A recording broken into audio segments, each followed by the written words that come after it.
Bismillahirrahmanirrahim. Allahumma salli ala Sayyidina Muhammad. A'udhu billahi minash shaitanir rajim. Bismillahirrahmanirrahim. Nahmaduhu nusalli ala rasulihil kareem. Amma ba'd. Fa'udhu billahi minash shaitanir rajim. Bismillahirrahmanirrahim. Jazallahu anna Muhammadan sallallahu alaihi wasallam ma huwa ahluhu. لقد جاءكم رسول من أنفسكم عزيز عليه ما عنتم حريص عليكم بالمؤمنين رؤوف رحيم فإن تولوا فقل حسبي الله لا إله إلا هو عليه توكلت وهو رب العرش العظيم. আসসালামু আলাইকুম ওয়া রাহমাতুল্লাহি ওয়া বারাকাতুহু। আল্লাহ তাআলা আমাদেরকে আরো একটা দিন বাঁচিয়ে রেখেছেন। এই বছরই আমরা আমাদের ভ্রাতৃত্বের থেকে from our brotherhood, we lost 8 brothers this year. Every day, about 160,000 people are leaving the world, and about 200,000 children are born. So, net gain of about 40,000. And our time will come. There was a time when none of us lived on this earth, and there will be a time when none of us will be living on the earth. So this is all preparation for the eternal journey. Rasulullah Sallallahu Alaihi Wasallam said, I have that quotation later on in this set of slides, so let me not bring it now. So we have spent 2 halqas in talking about components of Deen and the topics we covered in Talim Halkas. And actually, we couldn't finish components of Deen in the first session 2 weeks ago. We continued with that, and then we covered topics that we covered in this Halka, sources of Islamic law, and some of the attributes of Allah, and we went into the reality of the kalima in the last session. Last Sunday. So today we will continue from where we left in terms of reality of kalima, and then we will not be able to go beyond worship of Allah.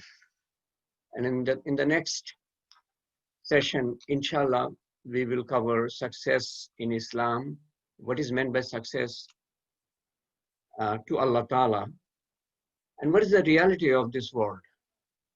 And what is the nature of man?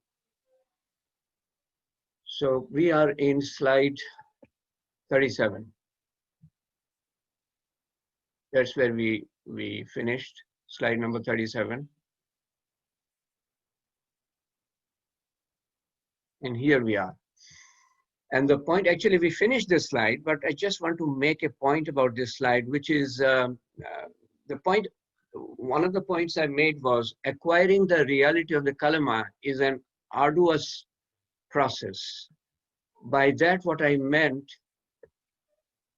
was brought to my understanding by a brother when he said that when we utter the kalima, La ilaha illallah, maybe 10,000 times, with the inner meaning of the kalima, Allah theke hoy, makhluqet theke hoy na. Allah khawan, Allah paran, Allah maren, Allah rakhen. When we recite the kalima, keeping the inner meaning of the kalima in our heart, and you know, some of the, what is that? Some of them I mentioned earlier that La Rabbi illallah. There's no nourisher provider except Allah. La Khaliq illallah. There's no creator except Allah. La Kavi illallah. There's no power except Allah. So when we recite the kalima, keeping in mind all these various attributes of Allah Ta'ala, and we do it for somebody maybe 5,000 times, for somebody maybe 10,000 times. Different people need different level of utterance of the kalima. Keeping the inner meaning in mind, then the kalima will one day set in our mind.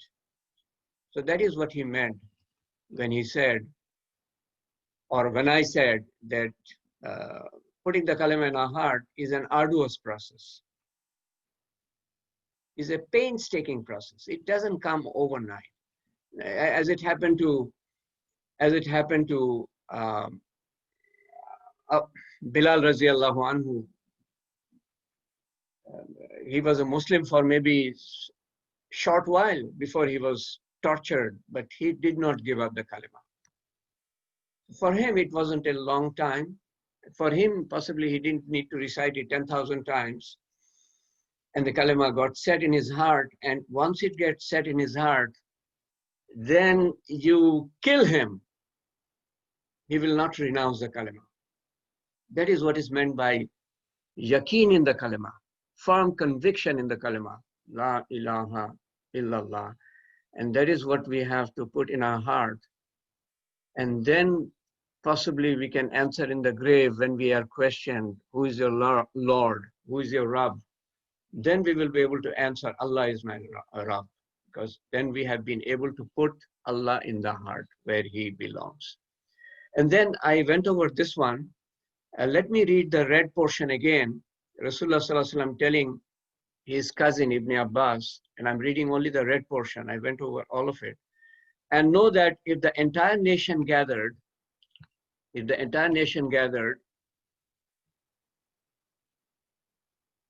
benefit you by anything that they will, by anything, they will not be able to benefit you except by that which Allah has ordained for you. And if they gather to harm you with anything, they would not harm you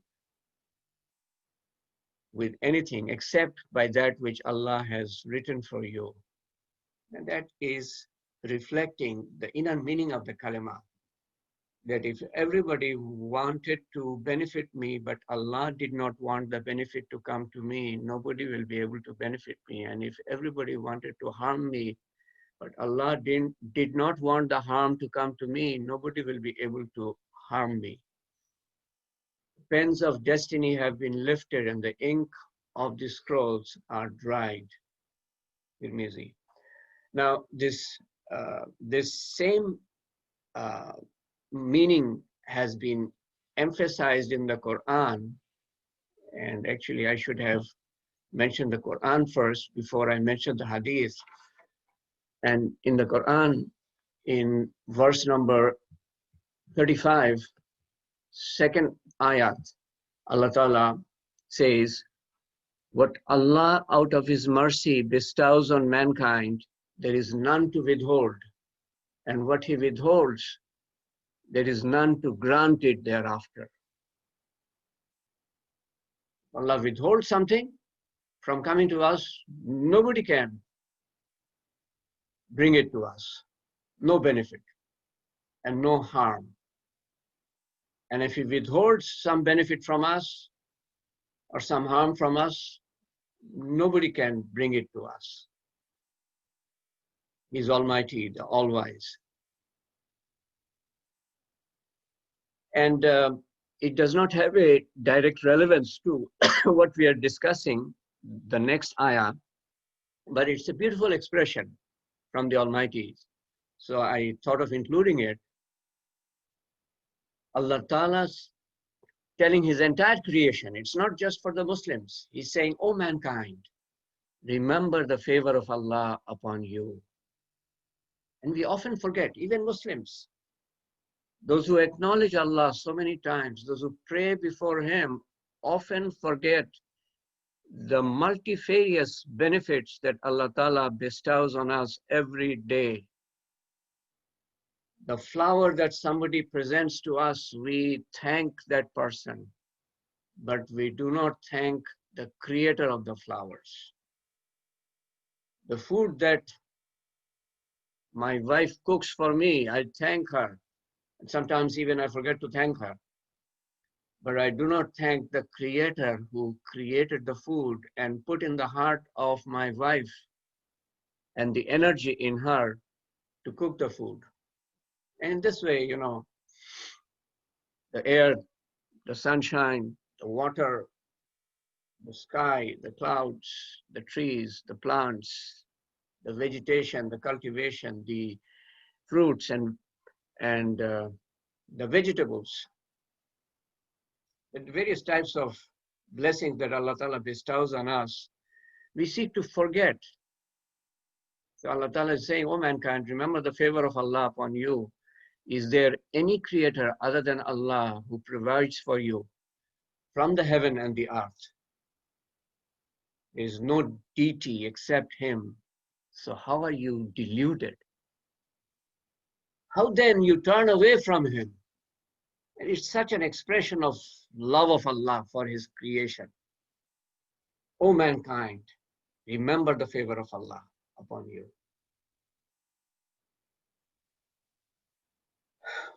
So I'm actually continuing with what I have been talking about in the previous session towards the end in terms of the section, the reality of the kalima.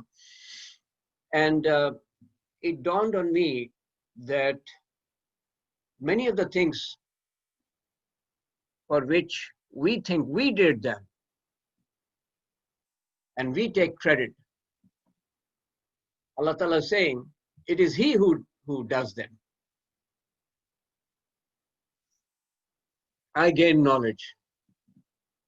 I sat in the halqa of Talim. I prayed. I have the understanding. It's Allah who gives the understanding. Allah who gives the tawfiq to sit in the halqa of Talim. Allah who gives us the tawfiq to pray or to do whatever act of worship we act on. And we forget to recognize the being behind it. For example, in terms of opening up of the chest of Rasulullah Sallallahu Alaihi Wasallam for the understanding of deen, Allah Ta'ala says, "Have we not expanded your breast and relieved you of the burden which weighed down your back? Have we not given you high renown?" In Surah 94. And then Allah Ta'ala says, in terms of conspiracy of Quraysh to murder Rasulullah Sallallahu Alaihi Wasallam.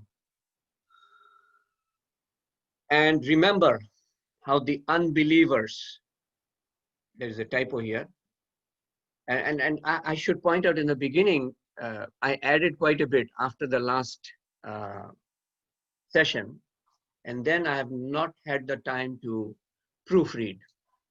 Just didn't have the time to proofread. So there will be some typos. And remember how the unbelievers plotted against you. They sought to take you captive or have you killed or banished. They plotted, but Allah plotted also. But the best of planners is Allah. Wallahu khairul makirin. In terms of victory, Allah Ta'ala is saying, in the victory of Allah, He gives victory to whom He wills. Whoever He wants, He gives victory.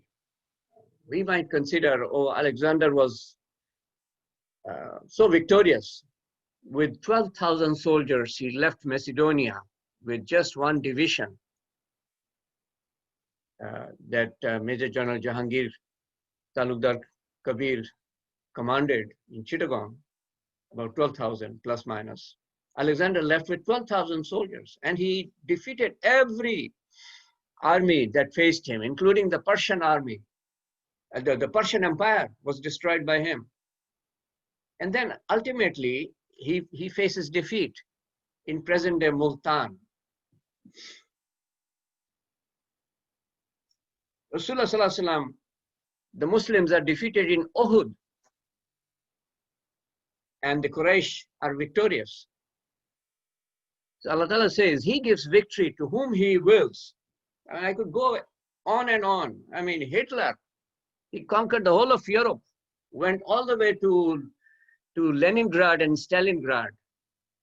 And there's a story that later on, after the war, Charles de Gaulle, as the French president, he went to Stalingrad, and he said, it is amazing.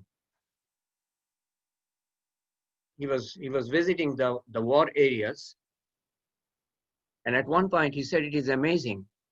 And the Soviets thought that Charles de Gaulle was complimenting them, that they defeated Hitler.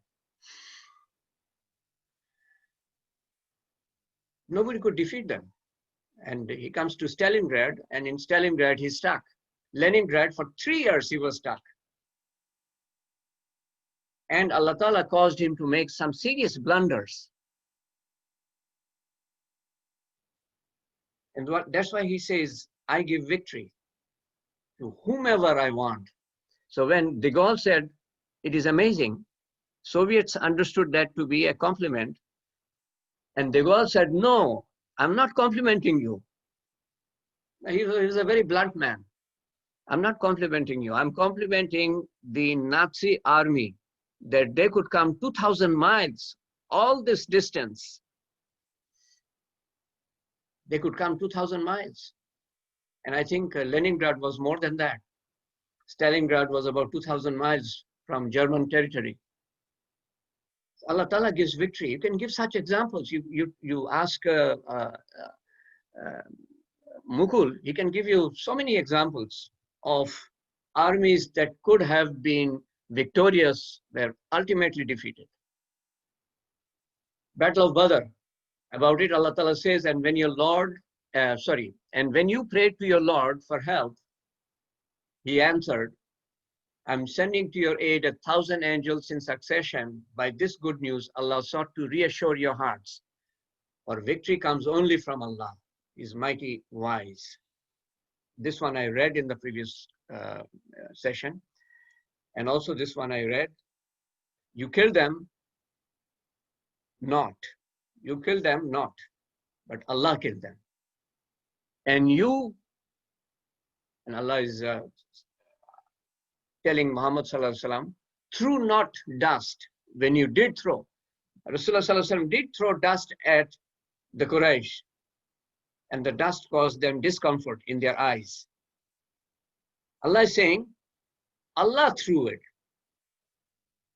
Whereas outwardly we are saying Rasulullah Sallallahu Alaihi Wasallam or the Sahaba saw Rasulullah Sallallahu Alaihi Wasallam threw the dust. Allah says he killed them. Allah says he threw the dust. After the Battle of Trench, Allah said, believers, remember Allah's favor to you when there came against you hosts of enemy. We unleashed against them a wind, and the soldiers you could not see. Allah saw all that you were doing. So Allah says it was he who did it. That means defeat the enemy. Battle of Hunain. After that, Allah Ta'ala says, assuredly Allah did help you in many battlefields. And on the day of Hunain, behold, your great numbers elated you, made you very happy, but they availed you not. Your great numbers were of no help to you. The land, for all that it is wide, did constrain you. We constrained the land for you. And you turned back in retreat. He punished the unbelievers. It goes on for some time. He punished the unbelievers. Thus does he reward those without faith. Again, Allah is the doer. Allah saved from conspiracy of Banu Nadir. And here Rasulullah Sallallahu Alaihi Wasallam, the story is Rasulullah Sallallahu Alaihi Wasallam, he went to Banu Nadir to strike a treaty with them, strike a deal with them. In good faith, he went there.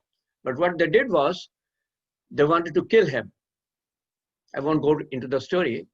They had plotted to kill him. And Allah says, O believers, remember the favor which Allah bestowed upon you when certain people were about to stretch their hands towards you. But he restrained them. And they were about to kill Rasulullah Sallallahu Alaihi Wasallam. This was not in battlefield. This was during a negotiation. He went to them. Have fear of Allah. In Allah, let the faithful put their trust. After the conquest of Makkah, 10,000 Muslim soldiers went, and the Quraysh could not stand before them, could not give a fight. And Allah says, verily, We have given you a manifest victory. We have given you victory. And that's in Surah 48. In Surah 110, Allah says, when Allah's help and victory comes, and you see men embrace his religion in multitudes, celebrate the praise of your Lord and seek his pardon. He's ever disposed to mercy. So and there are so many ayats like this. And point I want to make about all these ayats, and actually Allah Ta'ala is making the point, not me, that it is Allah who does. La ilaha illallah. There is no might or power except Allah. So before we take credit for all that we do, we should reflect upon what Allah wants to say, that He's the doer. He's the one who gives life. He's the one who gives the skills. He's the one who nourishes, and He's the one who sustains us. He's the one who gives us strength. And He's the doer. In other words, we should not seek credit for anything, but give the credit to Allah. And I will stretch on this argument when we talk about destiny. When there is some entity so mighty and almighty and so omnipresent and so omnipotent and so powerful, and we being so insignificant before the Almighty Creator, what is it that we can accomplish? How much can we accomplish? How much of a free will that we have? I'm just raising the question now, and I'll talk about that free will when we talk about destiny later on. And the second part, I don't want to go over it. Muhammad Rasulullah went over it. So these are some of the slides that I inserted, and I went over them. And the slides that we just went over, we talked about these. Muhammad Rasulullah has a negation and an affirmation that success lies only in the path shown by Muhammad Sallallahu Alaihi Wasallam. So there is a negation and there is an affirmation that success lies only in his path, in no other path. And then Allah Ta'ala extols the merit of Rasulullah Sallallahu Alaihi Wasallam in so many places in the Quran, so many places. And we went over it. And then Allah Ta'ala says that we have given you an excellent example. Oh, sorry, this is new. This is new. لَقَدْ جَاءَكُمْ رَسُولٌ مِّنْ أَنفُسِكُمْ عَزِيزٌ عَلَيْهِ مَا عَنِتُّمْ حَرِيصٌ عَلَيْكُمْ بِالْمُؤْمِنِينَ رَءُوفٌ رَحِيمٌ. Yeah, that's the part. So in Surah Tawbah, number 9, verse 128, Allah Ta'ala says, verily there has come unto you a messenger from amongst yourselves. It grieves him that you should receive any injury or difficulty. He is very merciful. Allah Ta'ala himself wanted to point out that aspect of Rasulullah Sallallahu Alaihi Wasallam. We know it from history, from the sayings of people, but Allah Ta'ala has preserved about the kindness and compassion and mercy of Rasulullah Sallallahu Alaihi Wasallam in the Quran. It grieves him that you should receive any injury or difficulty. He prayed so much for us. He's anxious over you, for the believers. He, Sallallahu Alaihi Wasallam, is full of pity, kindness, and mercy. Raufur Rahim. So on one hand, Allah is almighty, all-powerful, and overpowering. We do not stand before him even. I mean, we have no entity before him. so insignificant, even before his creation. Forget about him. So on one hand, Allah is Almighty.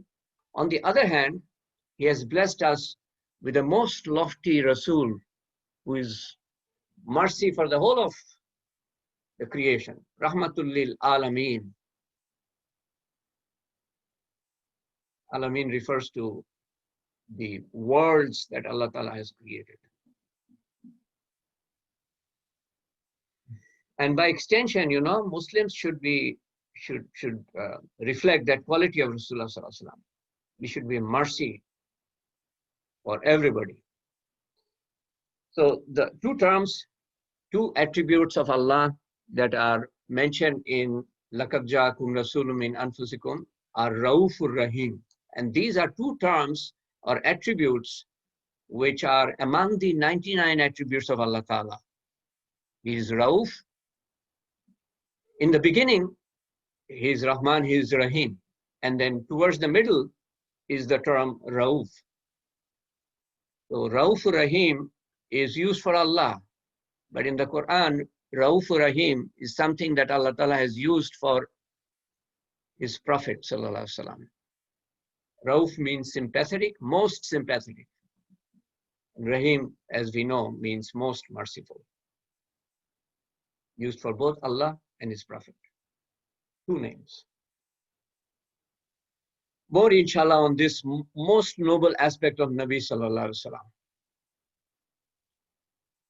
So I mentioned these, that in uttering the kalima, we should have the knowledge of the words, certainty in belief, conviction, acceptance with heart and words, the implications of the kalima, submission to what is implied by the kalima, sincerity of intention, purity of action with a sound intention.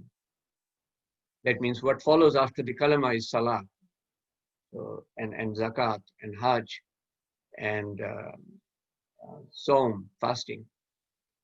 And we should have love for the kalima and what is implied in the kalima. So in one succinct statement, in fact, the most comprehensive and most weighty statement, which is La ilaha illallah. The kalima seeks to portray Allah with all His beautiful, exalted, majestic, mighty, and holy attributes. In fact, His attributes are expressed such that we can grasp them. But the attributes express much less than what Allah actually is.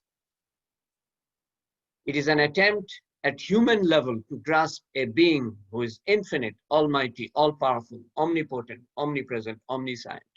How can we grasp an entity who is infinite in might and power?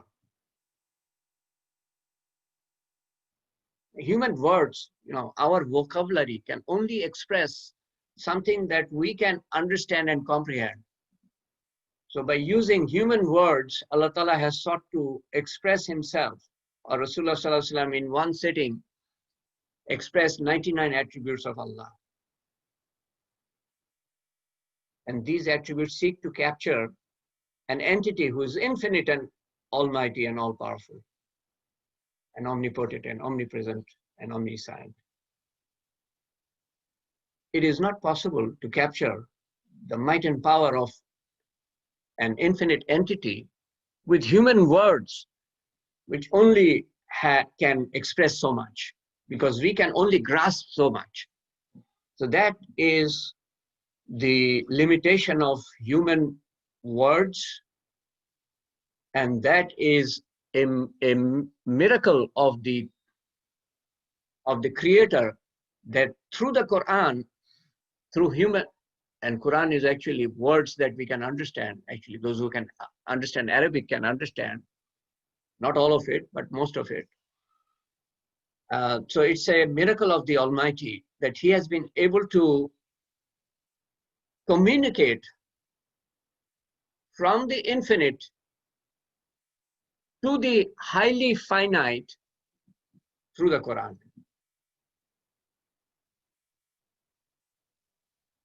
Otherwise, to communicate from the infinite to the finite is a I would say an impossible task. Allah has made it possible through the Quran and through the sayings of Rasulullah Sallallahu Alaihi Wasallam. So using human language that has inherent limitations, how can we express the attributes of a being who is beyond our comprehension and there is nothing like unto him? وَلَمْ يَكُنْ لَهُ كُفُوًا أَحَدٌ. There is nothing like unto him for us to be able to express. Among his many qualities, a cluster of qualities that stand out in my mind have to do with his might and power. Al-Azizul Jabbarul Mutakabbir, the mighty, overpowering, the greatest in majesty. Al-Kahharul Qadirul Muqtadiru, the overpowering over all creation, most powerfully able and prevailing. Muqtadiru is prevailing. So these have to do with his might and power. All these attributes are expressed in the powerful statement, La hawla wa la quwwata illa billah. There is no might and power except Allah's. It's a simplified version of it. It expresses much more than that. And it is mentioned in a hadith, Sahih hadith, that is a treasure of paradise. The expression of the might and power of Allah is a treasure of paradise. And in one hadith, it is mentioned that somebody who recites La hawla wa la quwwata illa billah, and the complete expression is illa billahil aliyil azim.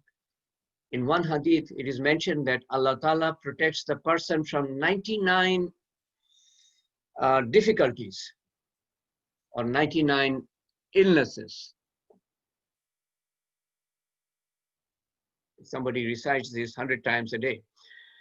And the certainty that all our deeds are being recorded, and the certainty that we utterly are hapless and helpless and inadequate, will have to stand before the infinitely powerful Creator on the Day of Judgment, is the scariest prospect that we all face, but hardly understand.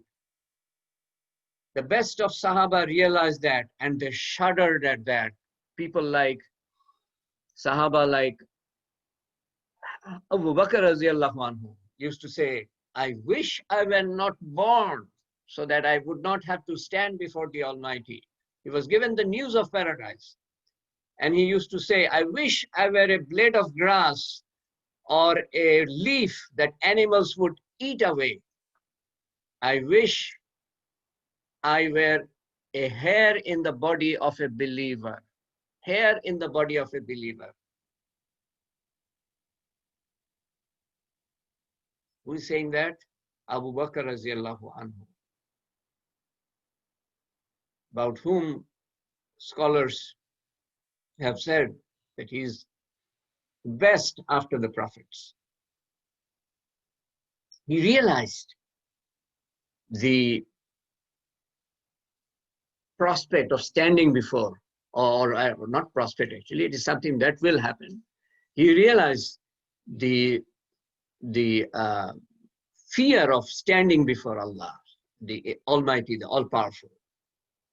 And he shuddered at that prospect. And the other Sahaba also have similar statements to make. Even Rasulullah Sallallahu Alaihi Wasallam said something similar. Surah number 6, verse 59, known as the verse of victory, Ayatul Fath, Ayatul Fath, victory. And with him are the keys of this unseen. None knows them except him. And he knows what is on the land and on the sea. Not a leaf falls, but that he knows about it. There is not a grain in the darkness of the earth, nor anything fresh or dry, but is written in a clear record. One verse. These are different parts, expressing the might and power of the Almighty, and especially about the all-knowing aspect of the attribute of the Creator. And in the next couple of slides, I have made a highly inadequate effort at expressing the might and power of the Almighty. In the next two slides, the breeze doesn't flow The wind doesn't blow.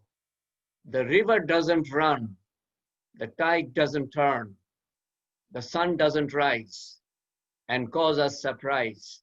The sun doesn't run its course. The moon doesn't run its course. The sun doesn't sink. The sky doesn't turn pink. The moon doesn't shine brightly. The stars do not shine sprightly. The clouds do not float gracefully. The rain does not drench profusely. And grasses do not grow abundantly. And leaves do not grow bountifully. And vegetables do not grow plentifully. And the fruits do not grow lavishly. And the earth does not give vegetation. And the planet does not support habitation, if it were not for the will of the Creator and the might and power of the originator of the Creator. If a person goes to the moon and finds an iPhone, two thoughts will come to his mind. Now we have come to a different section, worship of Allah. We were on the reality of the kalima, worship of Allah. So somebody goes to the moon and he finds an iPhone. Two thoughts would come to our mind if you go to the moon and find an iPhone. Number one, that somebody must have manufactured the iPhone. And number two, somebody must have brought the iPhone to the moon. It could not have been manufactured automatically and could not have been brought to the moon automatically. If that's the case about an iPhone or with an iPhone coming to the moon, what about the whole creation? There must be a creator. The whole creation could not have come automatically. So that part is not difficult to comprehend. Allah is Zahir. He is manifest through his creation. And he is Batin. He is hidden because we cannot see him directly. We'll see him in paradise in a form that through which we can comprehend him. But that's the place, not in this world. Musa alayhi salam wanted to see him and he could not. He became unconscious. When he saw a nur striking a mountain, he became unconscious and sought forgiveness of Allah Ta'ala for wanting to see him. So the fact that there must be a creator, that's not difficult to comprehend or understand and accept. I guess even an atheist in deep in his heart, he realizes that there must be a creator. Napoleon was going to, I mentioned this in some previous session, that Napoleon was going from France in a ship or ships, flotilla of ships to Egypt, to capture Egypt, because he read so much about Egypt and Islam. And as he was going, he saw the stars in the depth of darkness sitting in his ship, and he uttered the words, "There must be a creator." When he saw the night sky in all its glory. So that part is not difficult to accept and comprehend. And there can be only one creator, because if there was more than one creator, they would have fought with each other for domination and would have destroyed the whole creation. There was more than one creator.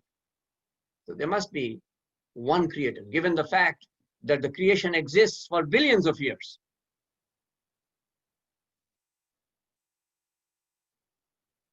So all mankind that we see, white and brown and black and whatever color, created by one creator, different languages and different appearances, different cultures, but one creator, different names of the creator, but one creator. Everybody praying to the same creator. All creation is Almighty's family. This is one narration, near meaning. All creation is Almighty's family. He is nearest, or he is dearest to the Creator who serves his family the most. So by serving the creation, we can serve the Creator. And it is no surprise, because if somebody serves my family, he will be near to me. He will be dear to me.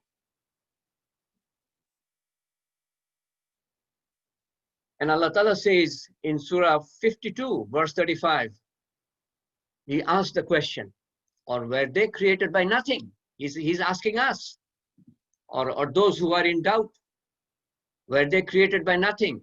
Or were they themselves the creators?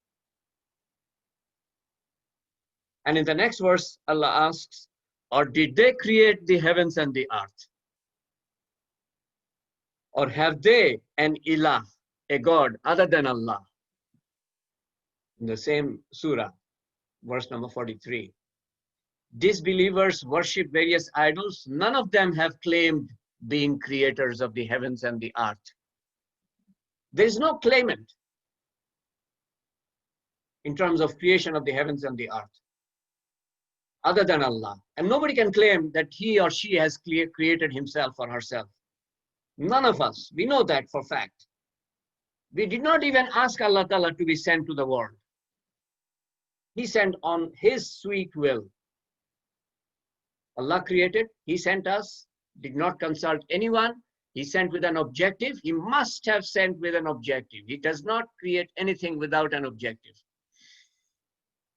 He provides for us. He keeps record of all our deeds. He will take us back whenever He wills. He will hold us accountable for all our deeds. He will give us due recompense, reward or punishment. If He sent us with an objective, it is preposterous. It is ridiculous to consider, I will do as I please. Because I have not created myself. How can I say that?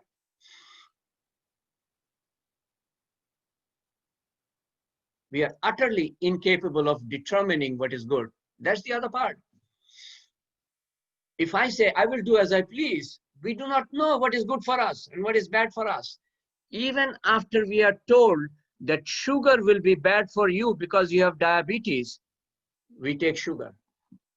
We take sweet meat. We cannot resist ourselves. Even after we are told that something will be bad for you, wine is bad for you, we drink. People drink. Cigarette is bad for you. It can cause cancer. People smoke. Even after the knowledge is given. Firstly, the child is born without any knowledge. But even after the knowledge is given, people cannot resist themselves. So we do not understand what is good for us. Number one, in this world, and then we do not know what lies ahead of us in the next life. What lies ahead of us in the grave on the day of judgment, in crossing the bridge, and then Jannah or Jahannam. We do not know that. So whatever Allah Ta'ala is saying, He knows what is good for us in this world, and He knows what is good for us in the hereafter. And based on that, He has laid down a way of life. A complete code of conduct, starting with Imaniyat to Ibadat to Akhlaqiyat to Muamalat to Marshara. So the objective of man that Allah Ta'ala has set for him is worship of Allah. I've created man and jinn only for my worship. But that does not mean that we will be in the masjid or we will sit on the sufra on Jai Namaz 24 hours a day. No, that is not what is meant. We'll profess Iman, we will have faith in the heart, we will profess the Iman through the kalima, we will pray, we will pay zakat, we will fast, we will go for pilgrimage. But that takes hardly 1 hour, the 5 prayers.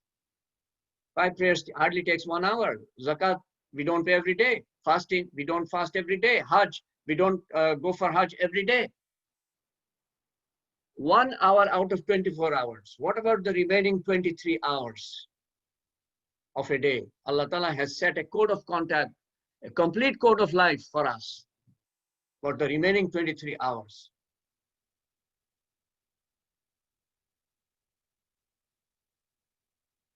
In terms of meeting our responsibilities towards fellow human beings, which falls under akhlaqiyat, to our parents, to our relatives, to our brothers, sisters, to our neighbors, to our fellow Muslims, to our non-Muslim mankind. We have responsibilities. And then in terms of our business dealings, our earnings and expenditure, muamalat. Our profession comes under muamalat. And we are in our profession, whether it is business or whether it is job related. We are spending 8 hours, 10 hours of our day. There goes 1/3 of our life. And if we follow the code of conduct laid by Allah through His Prophet ﷺ, we are worshipping Allah 1/3 of our life. And we sleep another 1/3 of our life. 6, 7, 8 hours. If we sleep in the way Rasulullah ﷺ showed us, we are following the commandment of Allah, or we are worshipping Allah another 1/3. While we are sleeping, the angels are writing reward for us. So we need to know how the Prophet of Allah slept. We spend a major part of our life in sleeping. We just have to know how he slept. That will become worship. How he used the bathroom, that will become worship. How he prayed, that will become worship. How he ate, that will become worship. I think I will take 1 or 2 talim halkas on how Rasulullah ﷺ conducted in his personal life in doing all these things. We do all of these things. All of us sleep and use the bathroom and eat and enter the house, go out of the house, conduct ourselves in various ways. If we follow the way of Rasulullah ﷺ, that will become worship. You just have to know and follow. Our 24-hour life will become worship. Islamic muashara, that means that depends on Islamic state. That is beyond our control. But you have educational system. So we have to educate our children in the Islamic way. So there goes the worship of Allah, 24 hours a day. If we obey firstly we have Iman, and then we obey the orders of Allah, and then we follow the Sunnah of Rasulullah Sallallahu Alaihi Wasallam. Order of Allah, prayer, for example, in our own way, that doesn't become worship. But using the bathroom in the way shown by Rasulullah Sallallahu Alaihi Wasallam, using the bathroom, we don't consider that to be worship. But if we use the bathroom in his way, that becomes worship of Allah. Sleeping, we don't consider that to be worship. But if we sleep in his way, that becomes worship. The objective of man is to worship Allah. That means to lead his life as per the order of Allah and the way shown by Rasulullah Sallallahu Alaihi Wasallam, and to please Allah. That is also important. So Iman, order of Allah, way of Rasulullah Sallallahu Alaihi Wasallam, and the intention. These 4 things constitute worship of Allah. Pleasure solely for the pleasure of Allah. What we do, we seek the love of Allah and the pleasure of Allah. And a point, after the last halqa, towards the very end, I had a very fruitful discussion with Cohen.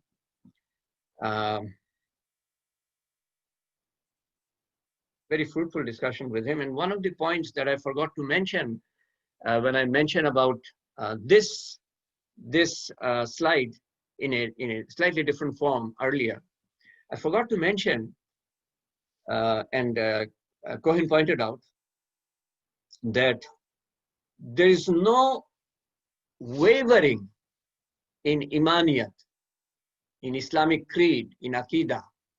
There is no wavering in these. For example, if somebody believes in 5 of the 6, that's the end of it. We have to believe in all 6. It's a complete package. So there's no wavering in terms of Imaniyat, in terms of Islamic creed, in terms of Aqidah. It is rigid. There's no flexibility. In Sharia, the rest is Sharia. Ibadat, akhlaqiyat, muamalat, muasharat. There is some wiggle room.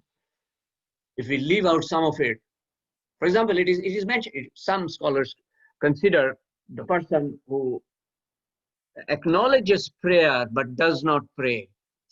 And there are scholars who consider him to be a Muslim. Now he's within the fold of Islam. Or he prays 4 times, he cannot pray 5 times, cannot get up for Fajr. There's some wiggle room there. But there is no flexibility in terms of the Aqidah. So that's the part that I should have mentioned when I talked about a similar slide earlier. And there were a few other things that he mentioned, and I want to share with all of you. Allah is infinite. So if something is infinite, I should have mentioned when I talked about the reality of the kalima and of the might and power of Allah earlier, but let me mention now. If something is infinite, how can there be something before him? And there were other things that he mentioned about infinity. And then when we do something, Allah creates the condition such that we can accomplish what we wanted to accomplish. Allah creates the condition, and therefore he deserves the credit. And another interesting point he made, which we all realize and recognize, but it's pointing out, which is important, is he said that Allah knows what we will seek. Now, before we raise our hands or in our heart, when we seek from Allah, he knows what we will ask from him. So why doesn't he grant us? He knows it. He wants us to submit before him, before his might and power. Submission, that is Islam. The literal meaning of Islam is submission. Submit to Allah. I'll talk more about that part. So once again, the pleasure, the love of Allah. We seek the love of Allah and the pleasure of Allah. We do not need to get 100 out of 100 to get to the lowest paradise. 51 is good enough. You pass. 33 is not the passing number. 51. The scale of good deeds has to be slightly higher, slightly heavier, and then we are through. But that will take us to the lowest paradise. We are full of ambition in this world. Why shouldn't we be full of ambition for the next world? We should aim for the highest paradise. Now, the point I wanted to make is that we cannot get 51% just by focusing on ibadat, which is 1/5 of Islam. I'm not saying from my side, from a mufti. And also in terms of time, you see how much time is consumed by salat. 1 hour out of 24 hours. But let's say in terms of importance, these 5 pillars of Islam is 1/5 of Islam in terms of importance. Okay, that is 20%. So if we are perfect in these, in terms of discharging our responsibilities, in terms of these 5 pillars, we get 20%. We don't get 51%. So to get to 51%, we cannot ignore our responsibilities to fellow human beings. We cannot ignore our duty to discharge our professional obligations in a manner laid down by Rasulullah Sallallahu Alaihi Wasallam. And this one, unless there is an Islamic state, we cannot have some of the systems that are needed under Muasharat, the political system, the military system, the educational system, the social system. Social system we can create through a community. Educational system is not there, but we can educate our children on our own. So that part, there is room for that. And so the point is that just by focusing on ibadat, we cannot get to 51%. We do not need to be in salat, zikr, tilawat, and tasbih 24 hours a day. Do everything in the way shown by Rasulullah Sallallahu Alaihi Wasallam.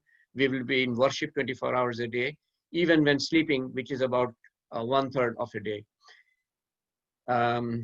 Here is an example of complete deen. Akhlaqiyat, muamalat, muasharat. Spend in muasharat as per his way, 8 to 10 hours will be in worship. Muamalat, meaning our profession. Earnings, how we earn and how we spend. Acquire a small part of his akhlaq. The rest of the time will be in worship. Our akhlaq will spill over to muamalat and muasharat in terms of meeting our responsibilities. And I'm saying acquire a small part of his akhlaq because, you know, his akhlaq is so vast and huge and so comprehensive that it's not possible, humanly possible for us to acquire his akhlaq in its entirety. Though the goal should be to follow his example, to imbibe his qualities as much as possible, as much as possible. So we have covered imaniyat. We will revisit it time and again, inshallah. We have covered akhlaqiyat, little bit, but there'll be more on that, inshallah, later on, when we talked about some responsibilities towards, when we talked about controlling the tongue, or we talked about cleansing the heart, or we talked about meeting our responsibilities towards our parents.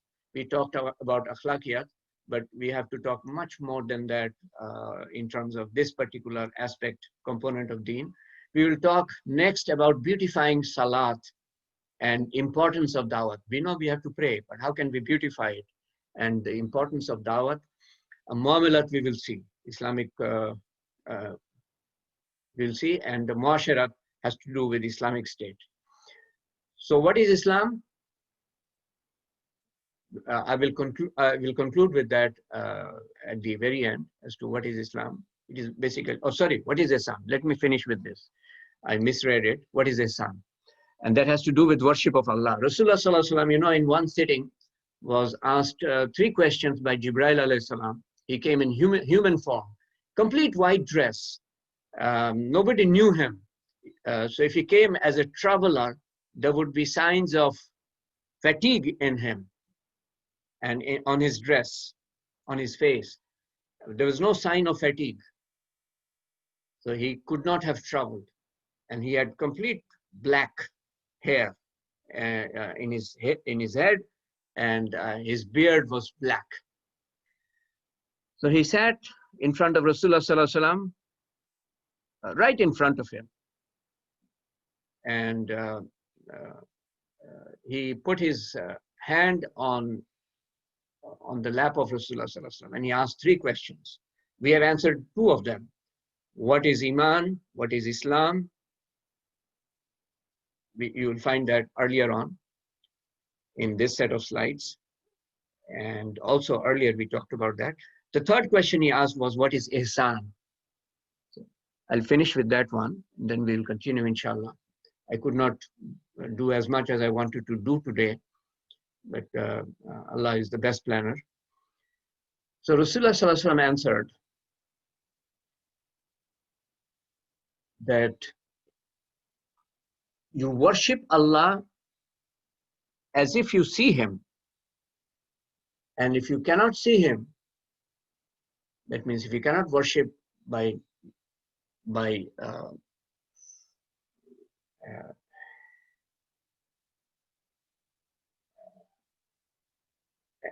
assuming that you are seeing Him, then you should realize, or you should worship knowing that Allah sees you. Allah sees you.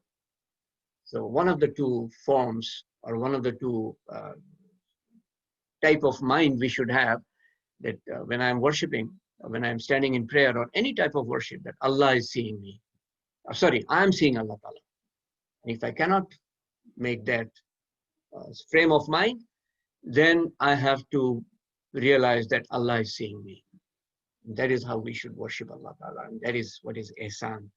And Rasulullah Sallallahu Alaihi Wasallam later on said that, did you know who came?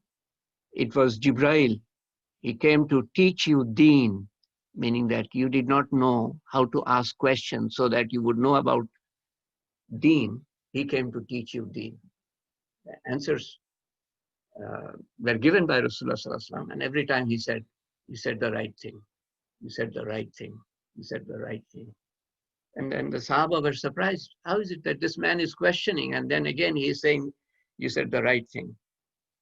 So that's how, the Sahaba, they strengthened their iman. They saw Jibreel in human form, alayhi salam, and they saw so many other miracles. I mean, we can keep on talking and talking and talking, and we will not be able to finish just the part on miracles that were seen by the Sahaba at the time of Rasulullah Sallallahu Alaihi Wasallam. And we have brought faith just from hearing, from people to people to people, from generation after generation. And that's how Islam came to us. And that is why Rasulullah Sallallahu Alaihi Wasallam once said, I remember the near meaning. He said, where are my brothers? Where are my brothers? And the Sahaba were surprised. They said, are we not your brothers? And Rasulullah Sallallahu Alaihi Wasallam said, no, you are my companions. My brothers are those who will bring faith in me, not by seeing the miracles as you see, but they will be hearing about me from people to people to people, from generation after generation. Islam will reach them, and they will bring faith in me. They are my brothers. And in one narration, it is mentioned that there will come a people who, when they establish one sunnah, one of my practice, they will establish it. It has gone out of practice, and they will get the reward of one martyr, one একটা গলাকাটা শহীদের সওয়াব পাবে তারা। গলাকাটা শহীদ, এটার ইংরেজি কি হবে আমি সঠিক বলতে পারবো না, একটু লম্বা ভাবে বলতে হবে। একটা গলাকাটা শহীদের সওয়াব পাবে একটা সুন্নত জিন্দা করলে। May Allah Ta'ala give us the ability to recognize His might and power, to understand the inner meaning, the reality of the kalima, to understand a little bit about His might and power. He is infinite, so we cannot comprehend Him in His entirety.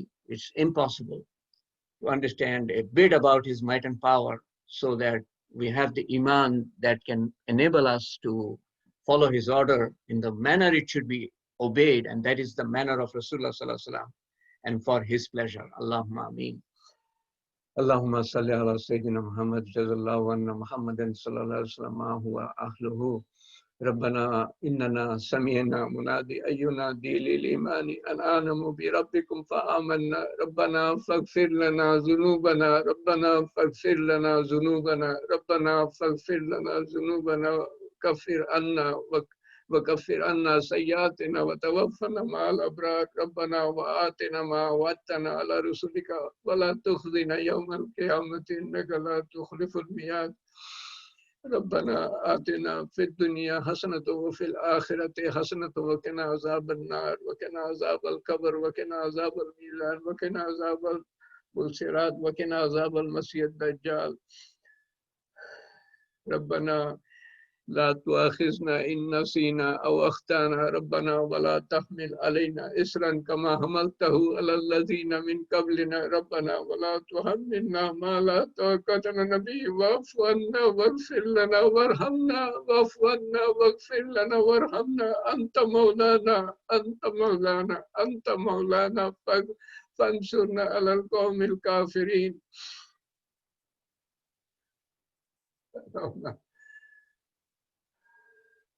اللهم أنت ربي لا إله إلا أنت عليك توكلت وأنت رب العرش الكريم. ما شاء الله كان وما لم يشأ لم يكن ولا حول ولا قوة إلا بالله العلي العظيم. أعلم أن الله على كل شيء قدير أن الله قد أحاط بكل شيء علما. اللهم إني أعوذ بك من شر النفس ومن شر كل دابة أنت آخذ بناصيتها إن ربي على صراط مستقيم. اللهم أنت ربي لا إله إلا أنت خلقتني أنا عبدك وأنا على عهدك ووعدك ما استطعت أعوذ بك من شر ما صنعت أبو لك بنعمتك علي أبو لك بذنبه فاغفر لي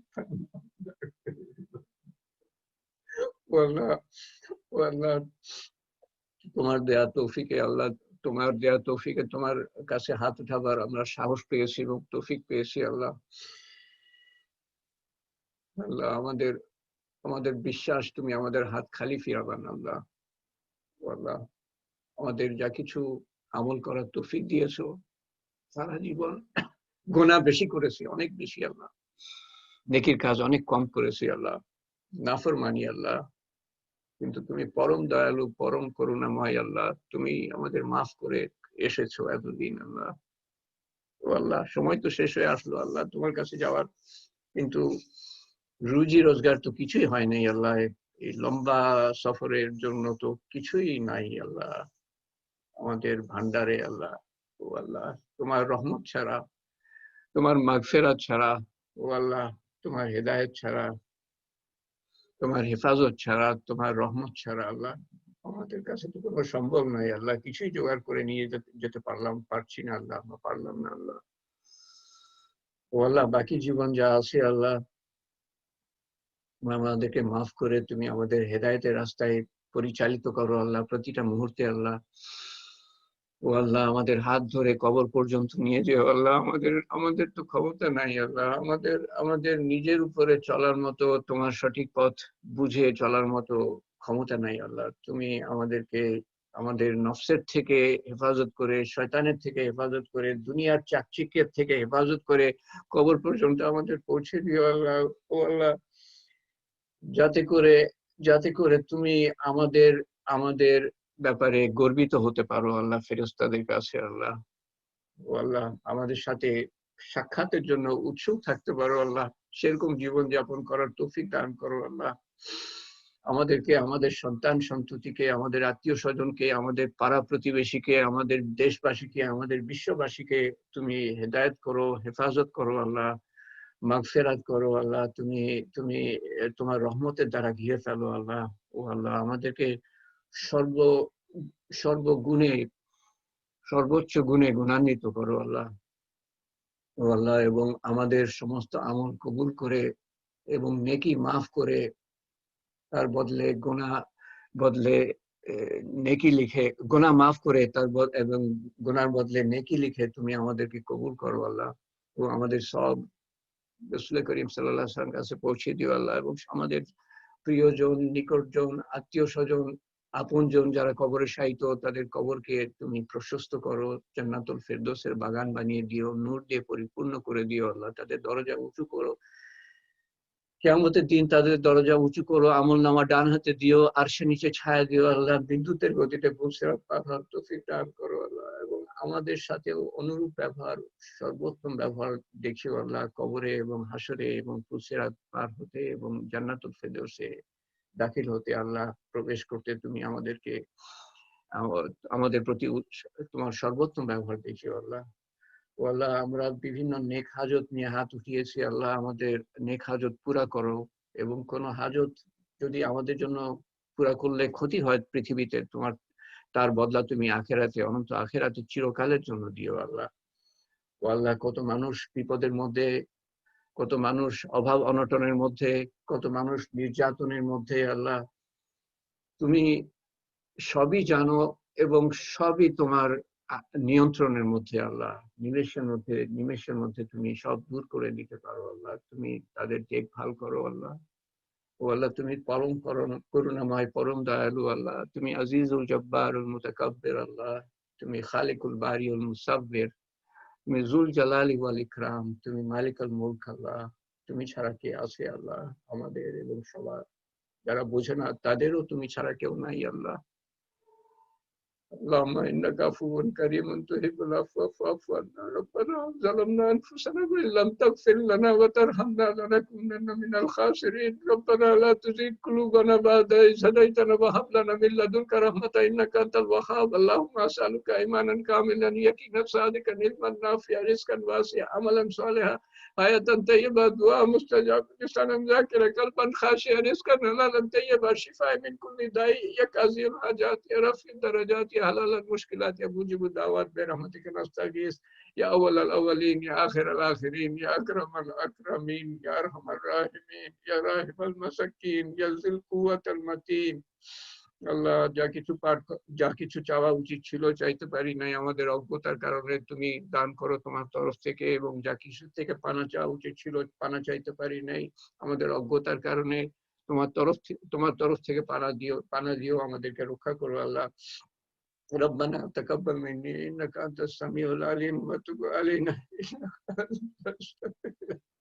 تقبل مني إنك أنت السميع العليم وتب علينا إنك أنت التواب الرحيم ربنا آتنا في الدنيا حسنة وفي الآخرة حسنة وقنا عذاب النار ربنا تقبل مني إنك أنت السميع العليم وتب علينا إنك أنت التواب الرحيم سبحان ربك رب العزة عما يصفون وسلام على المرسلين والحمد لله رب العالمين وحق لا إله إلا الله محمد رسول الله صلى الله عليه وسلم آمين يا رب العالمين آمين يا رب العالمين آمين يا رب العالمين